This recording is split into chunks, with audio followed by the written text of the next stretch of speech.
have a dream. We choose to go to the moon. There's cities to be built, and there's a world to be helped. I regard myself as a soldier. We shall fight on the beaches. We shall fight from where the zipper ends, round under my back to my bunghole, down where your nuts hang. I guess all of you would say this about your mother. Welcome to History Squirt. I'm Ron Thompson. And I'm Jason. And I'm Howie. And I guess... No, you shut the fuck up. You're a guest, not a member. Yeah. I'll introduce you. Thank you. All right, we've got a special guest today. What's your name? Howie. I thought you were going to introduce me. No. That was a terrible introduction. You're going to say, he's done things. He's done things. I'm sure he's done something that could... I'm an important person. No, I wouldn't introduce you. I'd never use another man's name. That's subservient. So yeah, I don't know. What are we talking about this week? We're talking about Plutarch today after your special request last week. This is the history man, the man who records history, the historian. Yes. That's the argument we're probably going to have today. Whether he's an historian or just a novelist, really. I see. We're probably going to dive a little bit into his life. I'll give you the quick facts, but then we're really going to talk about some of the interesting points and facts that he brought up in some of his essays. And I'm going to ask our special guest here, Howie, and of course you, Ron, what your thoughts on these are. Some of them are probably outdated, probably sexist, but I think we should still answer the questions. So I got a question, Howie. Do you know anything about this dude? So I don't know shit.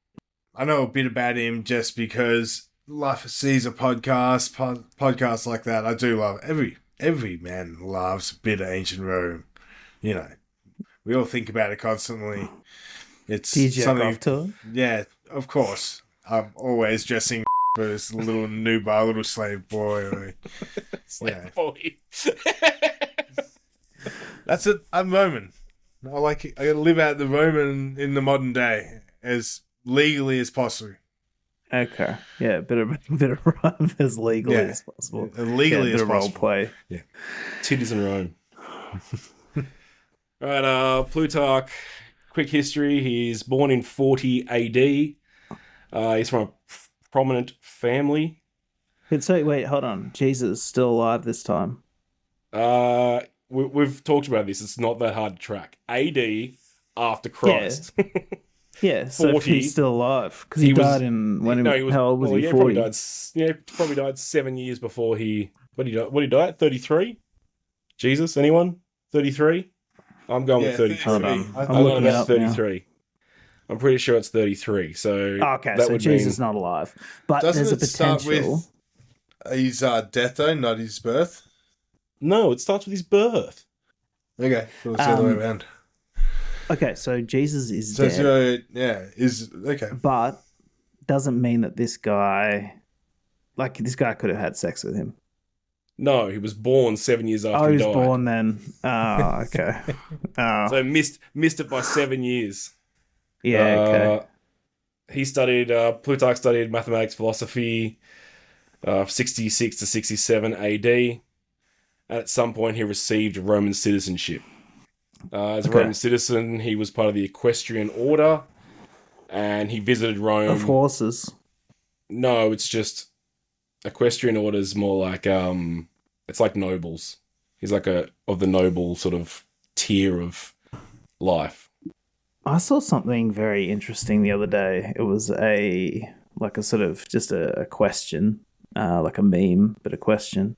And it was just like, why... I've never seen like a rich woman with like gigantic tits. Why is that? But it comes back to because like when you're looking for a rich woman, you want them to be able to ride horses and stuff like that, right? So you're looking for a small-breasted woman, and like fertility is for the masses, I suppose. Where are you getting your information from? I don't know. It's the internet.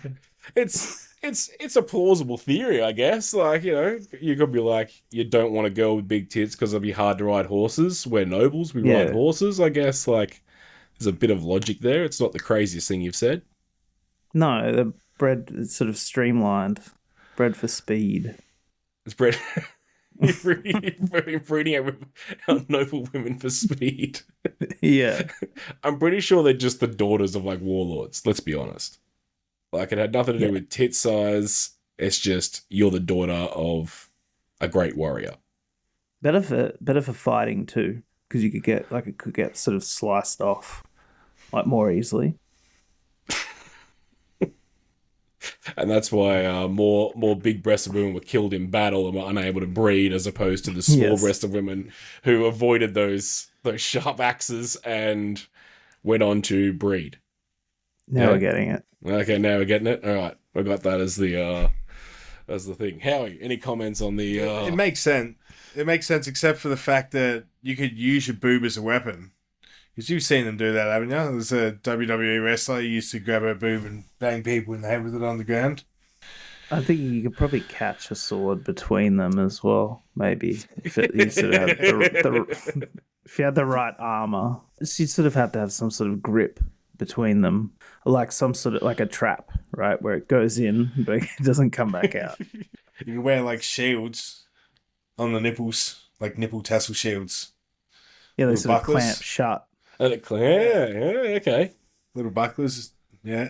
That'll be protective and also distracting. Imagine going into battle against a whole bunch of big titty women bucklers. Just that's it. Surely you surely if you're like you're standing on a battlefield, right? Across from you is 1,000 women with just their tits out there. You'd be like, why are we fighting these women? Why? What is this war all about? Why are we fighting these women? Let's just hang out with them. Okay. Story. Story. What's his name again? I forgot already. We're with Plutarch. Plutarch. Yeah. He becomes a priest of Delphi in 95 AD. Right, so that's just a quick synopsis of what he sort of did with his life. Now, he wrote something called the Parallel Lives. Okay, Parallel Lives it's biographies of Greeks and Romans put against each other, and talks about moral virtues and vices. Mm. So, in short answer, it's like he's turning these people's lives into dramas. The parallel life is that you're striving for moral virtue, but then you also have vices that try and pull you down. Not quite. Yeah, that's any bloody drama that's on TV today, isn't it? Like, it's just about people having virtues and people having vices and how they overcome that and that sort of stuff, right? Is this guy like the first ever life coach? It's just a fucking Tony Robbins of... Yeah. You have to visualize it. So he wrote a life of Caesar, life of Julius Caesar with a life of Alexander. Okay, so he wrote them as a corresponding story with each other. And he wasn't so much concerned with the history. Wait, hold on. So he was like, this is what it would be like if Alexander played Caesar, or the other way around.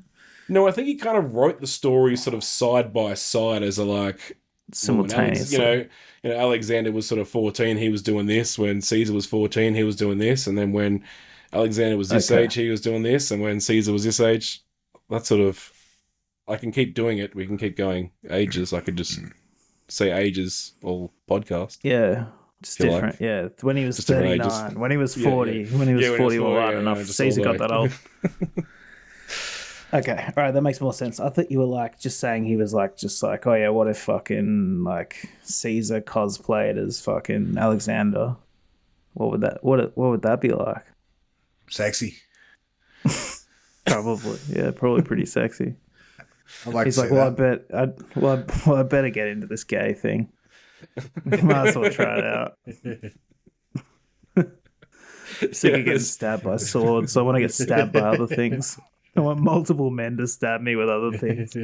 I was more thinking you might switch from sex scenes. It's like, and the first time Julius Caesar lost his virginity, it was to a young, lovely woman from the Roman Senate, who was, meanwhile, Alexander's fucking some old Greek man losing his virginity.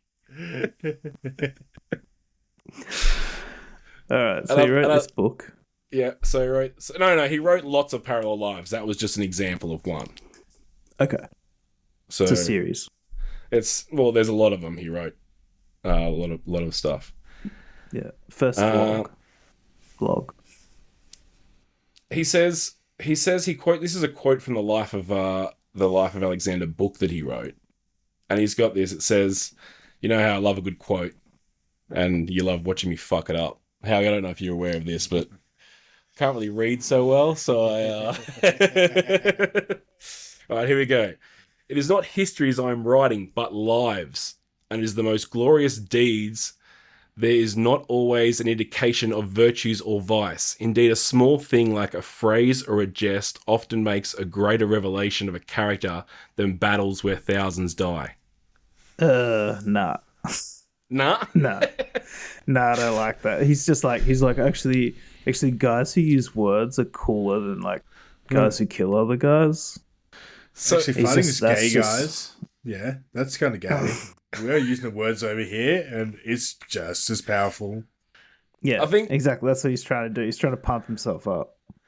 Now, why you brought this guy up was because everyone has a go at him about the fact that he writes terrible history. But unfortunately, like, his work is the work that survived because it's so, it's this great, it's a story as opposed to what actually happened. It's accessible. Well, yeah, the masses read it. It was mass produced, all that sort of stuff. Between the years 264 BCE and 293 BC, he's like the only Roman historian to write about it that exists today. So, like, we have to rely on his shit for that time period. But we know how full of shit he is in a lot of other time periods because other people wrote about it and his is wrong. He's changing the facts to make a good story. Yeah, okay. Not afraid of, yeah. So he's done a lot of biography works, Augustus to Varelius, and a lot of these works are lost as well. There is a book called the Catalogue of Lyprius. I'm going to go with Catalogue of Lyprius. Yeah. And it's an ancient list of works attributed to Plutarch. So someone's got a list of all the works he did. So that's quite helpful. So now we know what we've got and what we don't got. And he's got 200. Okay. So he's got 277 things he wrote, and we got 78 of them. Oh, that's fuck all. Well, it's not bad. That's what's that? 40% maybe? 30%? Yeah. I think that's pretty good. Yeah, I don't know. No, that's shit. 30%. 30%'s not bad? Yeah. It's 227. Not 27. Oh, we're not doing... This isn't a maths podcast. We don't do maths. We don't discuss maths or science. I don't want to know how things work. We're just saying that someone discovered it, all right? No science. No science. We're actually anti-science on here. Burn the witch. All right, so I think we're going to go down and talk about some of the essays he wrote. And I want to ask my co-host and my guest here today the answer to some of these questions. Are land animals smarter than sea animals? No. Yeah. Yeah, you reckon they are? Just, they are? Well, like, humans, yes. But... In general, excluding humans. But we've got octopuses and dolphins, aren't they? Like 2 and 3 on the list? They're the outliers. Orcas they're and the dolphins outliers. are smarter. Most things in this ocean are dumb. Yeah, then octopus I think is third, isn't it? But we're not talking... They're the outliers, We're not talking about... They got a couple of smart things and everything else is stupid. Fish are the stupidest things ever. Nah. No, Fish I think jump we're not straight into talking your about boat. average intelligence. It's not average intelligence that we're talking about. We're saying which ones Fish are smarter. dumbass. I think that they've got that. Yeah, orcas and dolphins are smarter. Plus, there's also there's so many smart land animals. I was at the zoo just the other day, and there's monkeys were like just seriously just like I had food, and every time I lifted it up, It would just go, open their mouth, their eyes to get real wide. They knew what was going on. I guess you're right. There's like dogs, true. horses, cows, pigs are pretty smart. Like, Yeah, nah, but they're not that smart. They're not as smart as like dolphins and shit. But They're I would not. say, think of On how many average. varieties of monkeys there are, and they're all pretty smart. Like an orangutan, smart chimpanzee. yeah, but there's probably the same amount of there's probably the same amount of varieties lemurs. of dolphin and octopus. Like, surely. No, there's not. It's like there's like maybe like 6 different types of like dolphin. I don't know how many octopuses there are. Octopi. There's probably there's yeah, but heaps. dolphins are like. There's also I disagree there's with also this. the I argument. disagree with this.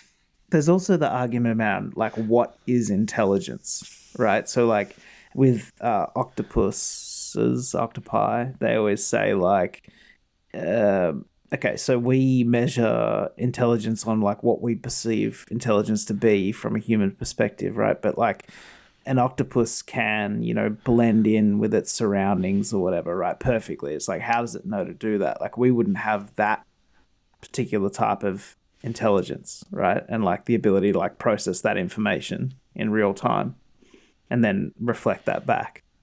So like, is that a different type of intelligence? I don't know. This is Plutarch's question. This is not my question. Okay. Well, it prompted some discussion. I don't know. well, What did proper he discussion. say? I don't know. Read his essay.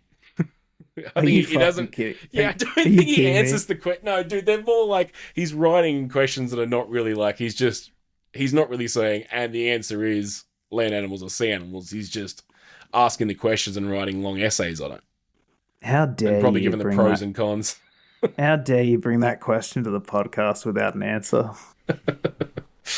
How fucking Definitely land dare you? animals. I think by quantity, it's got to be. I've got animals. 10 more for this, by the way, at least, and then we've got another lot of dinner questions. So, like, All right, shoot through them then. your next question one. is, what is more useful, fire or water? Water. Water, because you Yeah, die. surely water. Die quicker. Should a man engage in politics when he's old? Now, I thought this one was quite Ooh, I like this one. quite a nice one. And his theory, I do remember his theory was based on, well, like, the political decisions that they'd be making are not for them because they're going to die soon. Yes, but not too old. Should be between like 30 and 60. Possibly. I think yes, but they should only be able Maybe. to engage in gender politics. We'll just let them argue it out. But yes, it does make sense. Yeah, they're like making rules for other people later and just to enrich themselves because I feel like you get like a real scarcity mentality when you get old too. So you just want to like hoard everything. Yeah, like Trump's doing it for attention. It would be good if they let every generation just govern its own generation. Just have like, get some 10-year-olds in there, give them like an annual budget. Guys, split this up. What do you want to do this year? Spread the wealth. What do you reckon we'd do? I don't know. What would our generation do? Just fucking make avocado toast really cheap or some shit. What, subsidize avocados? What the? Yeah. Subsidized avocados, vapes. Bring back the durries, yeah. Yeah. Fucking Tax just the be like, rich. fuck that. We don't care. Free mullets. We'll get cancelled. Don't worry about it. We've got, he wrote a thing about the attitudes towards popular religions at the time. I noticed that gods were, the gods of different people were just the same gods, but they were given different names. Yeah. Which was Fair quite call. a big thing to say, hey, those gods that we're worshipping, they're the same as the Greek gods. You just give them all different names. Which was quite a big thing at the time. That's not a question. That's not a question. No, he just wrote an essay about it, about like how this is the essay portion of the thing. The next essay was You said you had 10 questions. Yeah, I'm still going. We've got Plutarch was a vegetarian. Well, I'm And just he telling you strictly that's not a adhered to this question. diet. It's not. He wrote about the ethics of eating meat. Oh. So Early he's a bit vegan. of early vegan. The old and famous question, what came first, the chicken or the egg? We've got a whole essay on that one. It was the egg. Yeah, because it was so basically a genetic relative of the chicken birthed an egg which contained the first chicken. So therefore it was the egg. But where did that thing come from, the chicken or the egg? That was an egg. And that's where the chicken came from. Yeah. So it was the egg. Well, I guess, sorry, yes, it was the egg. So the egg came first. Because the thing that birthed it was not a chicken. Okay, we've got, what is the dark patch on the moon? Now, I asked this question because I don't know what the dark patch on the moon is. It's a wet spot. 100%. Is that the actual answer? It's a wet spot. It's just a wet spot? What are you talking about? Are you talking about oil. Are you talking about the phases of the moon? Apparently there's a dark patch on the moon and what it might be. Oh, you mean So he wrote an essay on what the thing what that it looks might like be. a mouth. Yeah, I think so. There's like a dark patch on the moon, isn't there? It's oil. That's why America went there. Oh, yeah, that makes sense. It's all gone now. Yeah, they used it to get back. And the last one of his essays was how to tell a flatterer from a friend. How to tell a what? A flatterer from a friend. So someone who's just yeah. Oh, that'd be quite useful. Well, they're speaking nicely to you, unlike my friends who speak to me very harshly and disrespectfully. I guess whether they suck your dick. Yeah. Yes. Trying to make friends. That's why we said if you're trying to really make friends, that's what you do. Yeah. If you're looking for a pill that'll help you do that, then please see our desire episode. Do you see the notes on that side? You should see how he's written philosophy. Is it Philipposi? He's been spelling things out phonetically so he can say them. Yeah. He looks them up before. I was like, what is Philipposi? Where's that? If you want to do an ad, now would be a good time for an ad. Okay, here we go.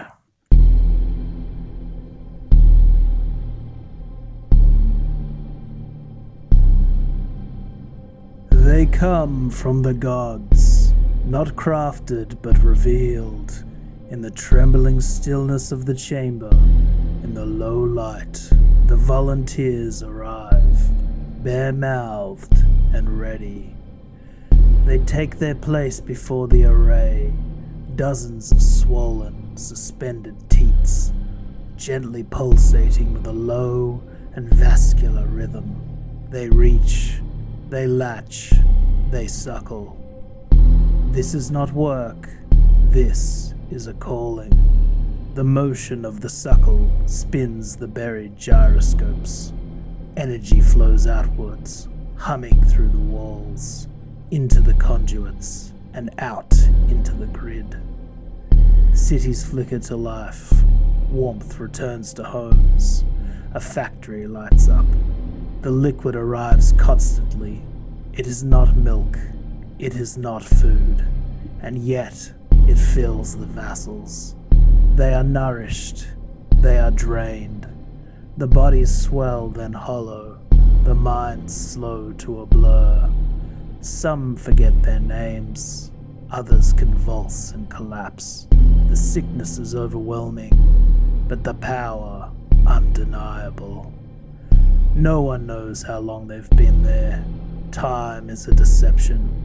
Pain is not the problem of the acolytes. It is evidence of their efficiency. Their sickness is not failure. It is proof that they are still receiving. In the dark, one truth is clear. Suckle or suffer. The Suckle Project. The yield is glorious. The suffering is infinite. Do we understand what that is an ad for, firstly? No, but I'm excited. I'm very excited. Okay, so essentially there's a large sort of underground dwelling, a cave. And there's a bunch of sort of teats that hang from the roof. And we're looking for volunteers to come and suckle on the teats. And what that does is it actually generates electricity for the surrounding areas. It's a real thing. Yeah. So the only problem is that you have to ingest like bulk amounts of this liquid that makes you like feel really sick and sort of just numb. What did you say was you either suckle or you suffer? That's great. Well, Really yeah, like because that. just because it's a cold, dark world. Otherwise, Yeah, we need power. And if sucking those teats is our future, then that's what we got to do. I like that. this Can is I the get only that way as a to tattoo? generate power. Suckle I or steal that for a suffer. tattoo. Yeah, get it. Get that across Yeah, my. get it across your. Yeah, across my belly, underneath my belly button. Please. Suckle or Suckle. suffer. That would be Suckle. so funny. Suckle power. Imagine somebody picking someone up at a pub, getting home, taking their pants off. It just says "suckle or suffer" tattooed on their stomach. That would be very funny. I reckon my wife would love that. Come back from Canberra with suckle or suffer.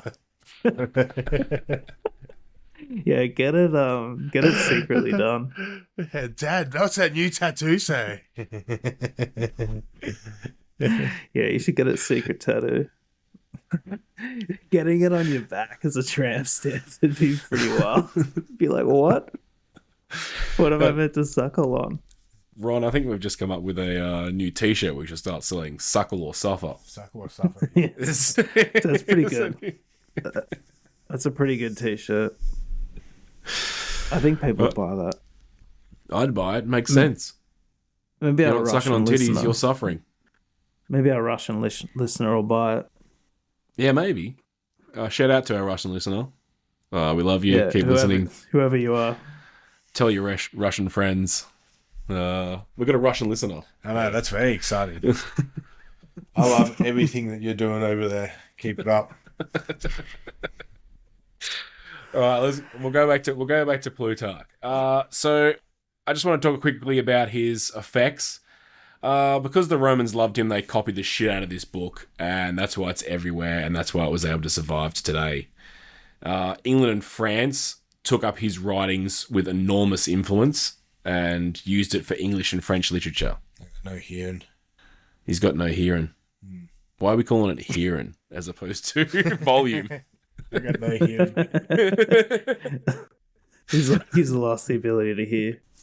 Yeah, so he's looking a little glonky. No, he just works hard, mate. He just works hard. Yeah, that's true. He's very so short. as I was saying, Plutarch made a lot of mistakes. A lot. Which is, I think, why you brought this up to me. Because you're all about the fact that a lot of people hate him. Where are we at? We're at Voltaire declared it a collection of nonsense, all his writings. Of no sense, it says. It's not a history. He's got bias. He's mixed up names. He's used bad sources. It seems like he didn't really care. He found it written somewhere. He just copied it and went, yeah, that's good enough. He's changing characters' names. So for the purposes of history, he really is useless, kind of. Like, there's some things you can't lie about, but really, he's a really dodgy answer to history.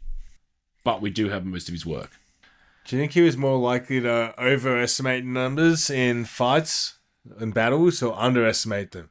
Because you would think overestimate them to make them like more entertaining and grandiose and yeah, 100%. So like he literally would change. So he's trying to favor particular people in particular family lines and particular emperors. So if they're an emperor that he liked or was the grandfather of the current emperor, he was like, he beat 1,000 guys, beat 10,000 guys at this battle. It was marvelous. Whereas the other ones, it was like, the bad guy won. Yeah, he was always going to win. He had number superiority, that sort of stuff. He was downplaying his enemies, upplaying his political friends. And he was born in like 100 AD? 40 AD. 40 AD. 40 AD. So who is the emperor? Like Augustus? He would have been. So he's writing up Augustus's like family and that sort of stuff. How did he go at estimating the breast sizes of the soldiers? Like sort of over or under?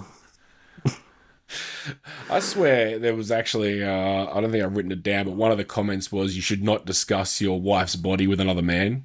And I thought, that was quite a strange thing. I don't even think I wrote it down though in the end. But that was one of the statements that he made is, yeah. That's interesting. Even if you wrote it down, you wouldn't have been able to read it. Yeah, thanks. All right, we've got our final book. We're just going to go through some questions, and this is a book for dinner discussions. All right, so it's called you want to try and read that word, Howie? Simosiax. So yeah, Simosiax. Right. Just quickly, if you weren't allowed to talk to other men about your wives' bodies, you're allowed to talk to women? I don't know. Just says you weren't supposed to. Yeah, give your wife my love is a weird thing to say. Ron, why do men enjoy wine more than women? I don't know. It sounds like a shit joke. It does. Is this like before beer? Sounds like a setup. Well, I no. Beer's been around forever. But Romans did drink wine. Their drink of choice was wine. Yeah, pussies. I don't know. Have you read the next question yet? The drown our sorrows. Next question's obvious. Yeah, the next question's obvious. Ron, is it better to drink water or wine? Well, let me ask you this. Did Jesus Christ turn water into wine or wine into water? That's obvious. Even Jesus knew the answer to that. It's very obvious. He didn't go turn all their wine into water, and everyone was like, yes, Jesus, yes. Hell yes, Jesus. Let's all get hydrated and sober. We've been walking the fucking desert for 40 years. You know, we could use some water, but you know what? Fuck it. Wine will do. Dude, hang on. He finds a lake and immediately turns it to wine. They're like, what the fuck, dude? Why did you do this to us? He's helping. They probably want to be a bit buzzed to fucking walk across the desert. Like, I'd fucking like that too. Jesus. Oh, I'm conflating Jesus with Moses, but yeah. Why do women blush more? A mating signal. Mating signal? That's a good one. I like this one too. Does lettuce cool you down, and does it make you sleepy? Lettuce. Does it make you sleepy, and does it cool you down? Do you feel cooled down? Definitely cools you down. Do you reckon it definitely does? Yeah, I used to eat like a head of lettuce after school like every other day. It was the best. Did you really? I love lettuce. Yeah. Come home and eat first it was wheat bix for a few years, and then I got into lettuce. An iceberg? Yeah. An iceberg? Yeah, an iceberg. Yeah. That's the one. The best. That's the lettuce you want. Did you? You fucking died as well. That's good. I mean, that you just eat a whole head of lettuce. Yeah. How many boiled eggs do you go through a week? Oh man, especially I got my kids onto it now. My two little boys, just filthy because we're just going through a couple of 12 packs a week. Just cook up 12 eggs. She's like, what the boys need to do? I'm like, 3 eggs toast each. Do you tell the kids, no, you gotta suck them down with the shells on. So you have to buy them less food, just a few more calories. Hey, eggs are very healthy. I don't know what you're talking about. Are they one of the most healthy foods you can eat? Yeah, but eggs are good. Yeah, but you don't eat the shells though, do you? No. Well, you should start. It's not about one of my brother eats the skin off most things. Like he eats rock melon skin, avocados, watermelon. Yeah, he eats avocado. No, not avocado. Sorry, kiwi fruits. He eats kiwi fruit skin, like the hairy one. It's so weird. It's like a fucking chicken. Yeah, watermelon skin. It's all edible. I knew that. It's all edible. Like orange skin, all that sort of shit. You don't need to peel that shit. You can just eat it. Yeah, I know. With potatoes and other vegetables like that, we can't just eat them. I just eat the skin, but most of the good stuff is near the skin, so you should eat the skin. So I don't know if it's the same with other fruits though. But yeah, I'm not eating a fucking banana without peeling it. Now, I don't want anyone to quote me on this, so I'm bringing it back to the lettuce. I'm pretty sure that professional eaters train by eating lettuce. I swear I've read that somewhere before. Really? That that's how they do it, because it's such low calories, but it fills up, expands your stomach so big, and it's low calories. They just smash lettuce to expand their stomachs. Can anyone verify that? No, I heard that. I don't know. I've never used Google. Okay, well, it's a fact now. Don't listen to Google. Listen to me. Lettuce. If you want to win eating competitions, eat lettuce. All right. Yeah, I'm just shelving. I'm just shelving lettuces. Why does music affect us? Got anyone for that? Smartass? I didn't hear what you said. 'Cause you're cutting out. Why does music affect us? Why does music affect us? I don't know. It's an emotional experience. Because you're normally masturbating when you're listening to it. I don't know.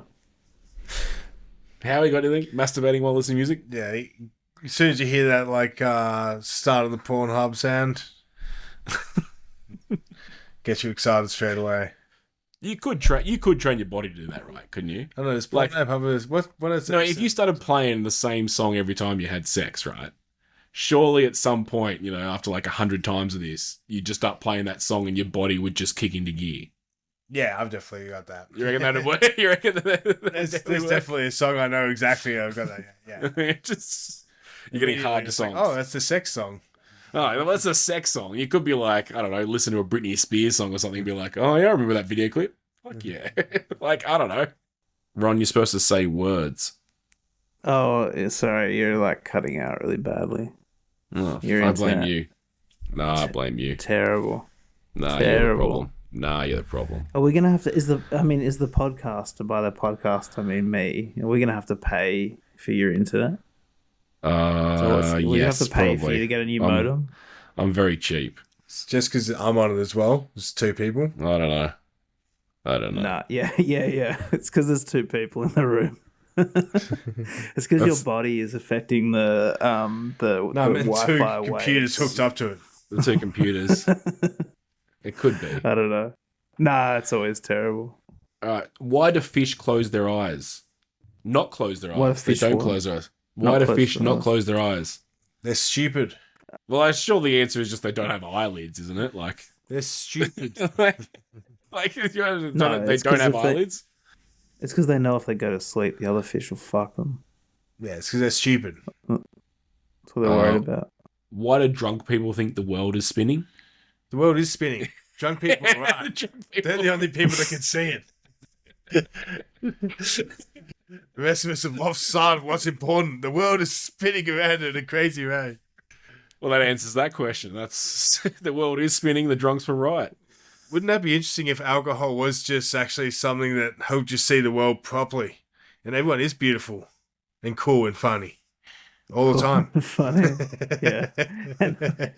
And everybody's actually just vomiting all the time and pissing on stuff. And everyone stays And that's drunk actually- and everyone's like, the world's the best. And that's actually pretty fucking cool. It's actually pretty cool to piss yourself. It'd be like that Equilibrium movie, except instead of giving them the pills to take away emotions, they just every day giving people drips in the morning, just full of alcohol, just getting fucking them. hammered. No one's allowed to be sober ever. The emotional carnage would be fucking pretty crazy. Why does yawning make other people yawn? I had read that it's because it's an empathy response. And apparently psychopaths don't do it. But I don't think that's correct. That does sound interesting, though. You guys both psychopaths. Possibly. No, I did feel like yawning. I 'cause I knew- deliberately it's didn't 'cause I knew- yawn. It's because I knew it wasn't real. That was a genuine yawn, actually. Yeah. Why are smart people prone to madness?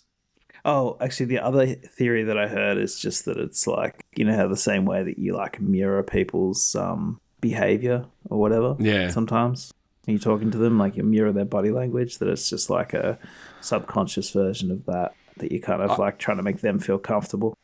I did find it interesting that it was like still obviously an issue 2,000 years later. It's like, well, it still happens. It's like a weird thing that just happens with all changed. this. Yeah. Why are Anyway, smart people prone to next madness? question. As a smart person myself, Yeah.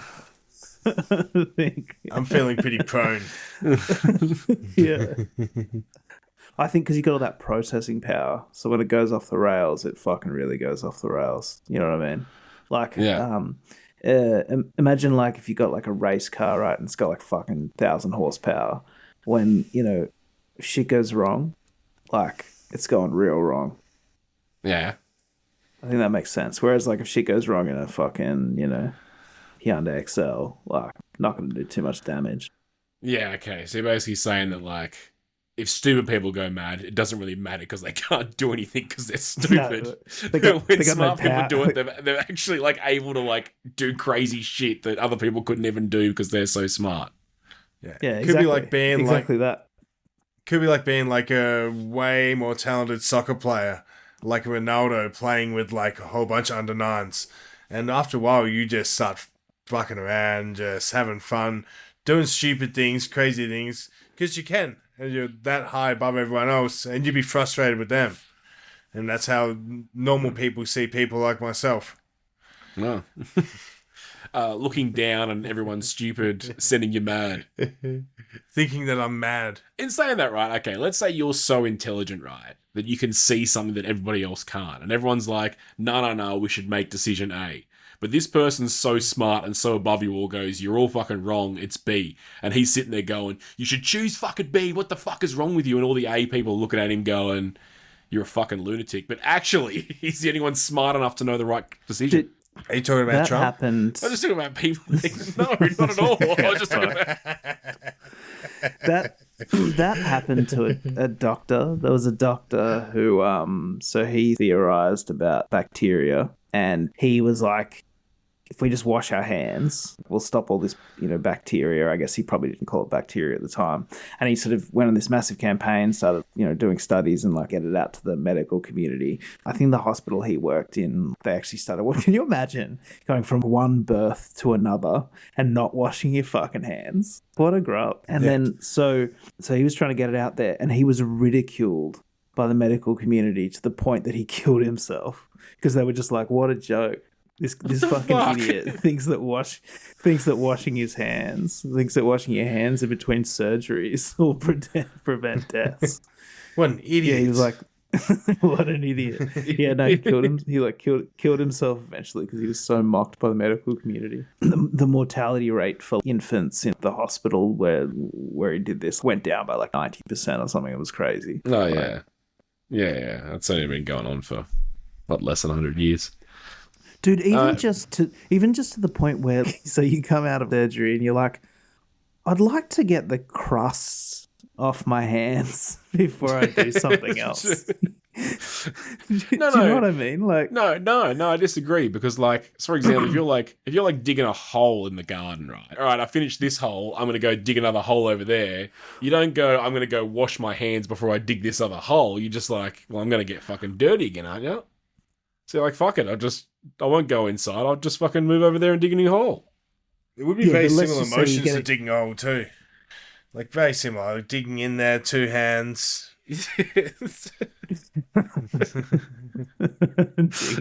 Pulling out rocks that are about a baby size. That size. Yeah, chuck it into the wheelbarrow. Go to the next one. I'm just thinking if you had a glass of water in between, you'd probably wash your hands, right? Or if the wife brought me out a glass of water, I'd hold the glass in my hand, drink it with my muddy hands, put it down, and go to the next hole. Just imagining doctors walking around this hospital just with arms covered in blood up to their elbows, just walking around like, hey, signing paperwork, getting blood on everything. Yeah. Anyway, he was a good man. We've got a few more. He asked questions about curiosity, but then later in life, he changed his mind and just said, you should mind your own business. So this was part of the questions, but he later retracted it and basically said, no, you shouldn't be asking questions about other people. That wasn't a question you should ask. You should just mind your own business. That's his old man stage. Yeah. He gets it. He goes, no, mind your own business. Yeah, just the thing about curiosity, don't worry about that. Just mind your own business. Change my mind. Why do we like spicy foods, Ron? Why do we like spicy foods? Yeah. I think because we like the way that they come out spicy.